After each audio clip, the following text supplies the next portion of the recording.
De la maison des potes, je pense que potes, c'est le nom un peu qui a figuré suite à la marche des beurs, la marche pour l'égalité.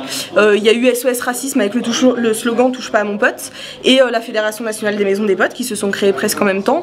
Les potes, ça représente la convivialité et surtout le lien fort qui unit deux personnes. On part du principe qu'en France on est tous potes, même dans le monde on est tous potes, et que on doit considérer autrui exactement comme on considère nos potes de la vie de tous les jours, avec la même tolérance, le même respect, etc. C'est pour ça qu'on a choisi le mot pote. Parce que justement, on utilise le mot pote parce que c'est un mot générique qui s'utilise pareil au féminin, au masculin, parce qu'on n'est pas du tout dans des clivages eux-nous, qu'on est vraiment sur un nous général, que les potes c'est aussi bien ma petite sœur que un copain rebeu, que un oncle noir, ou que n'importe qui qu'on croise dans la rue, jeune, vieux, n'importe quelle condition sociale, n'importe quelle couleur. Vraiment, c'est le mot pote, c'est vraiment le mot générique qui englobe tout le monde et qui fait qu'on est un nous, parce qu'on est une bande de potes, quoi, vraiment. Et en plus, historiquement, c'est quand même Harlem Désir, Julien Dray, qui sont eux une bande de potes, justement, à la base, qui ont créé tout ce mouvement-là et qui ont voulu garder, justement, ce mot générique de pote qui inclut tout le monde, vraiment tout le monde, peu importe, sans distinction. Alors, je pense que il faut voir la culture comme une culture plurielle. Aujourd'hui, on n'est plus sur une culture, mais des cultures. C'est ce qui fait vraiment la richesse de la France aujourd'hui. On a tous notre propre culture individuelle et on a une culture qui peut nous rapprocher d'un groupe. Donc aujourd'hui, on est vraiment sur une culture plurielle.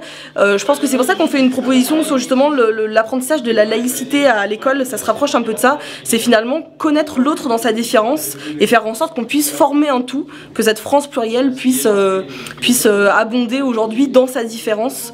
Et vraiment, l'apprentissage de la culture de l'autre est très important pour pouvoir se comprendre, se connaître et pouvoir instaurer le vivre ensemble en France aujourd'hui. La xénophobie, je pense, vient du manque de connaissance de l'autre, justement.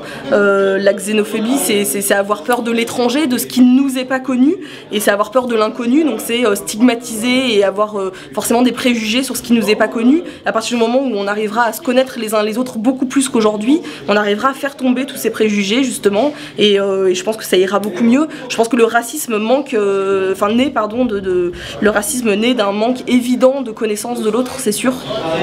Ah oui, j'espère, évidemment, j'espère, sinon je serais pas là.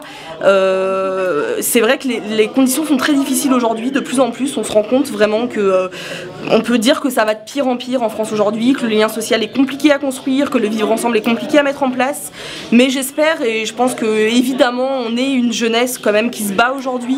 Il y a beaucoup de jeunes qui sont engagés associativement, politiquement, qui ont envie de faire bouger les choses et je crois vraiment que notre génération va arriver à quelque chose de manière assez certaine.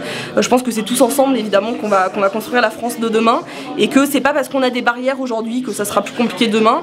Je pense qu'après la pluie, le beau temps, et on se bat au quotidien pour que le beau temps s'installe très rapidement en France et dans le monde en général, et je suis vraiment sûre qu'on va y arriver.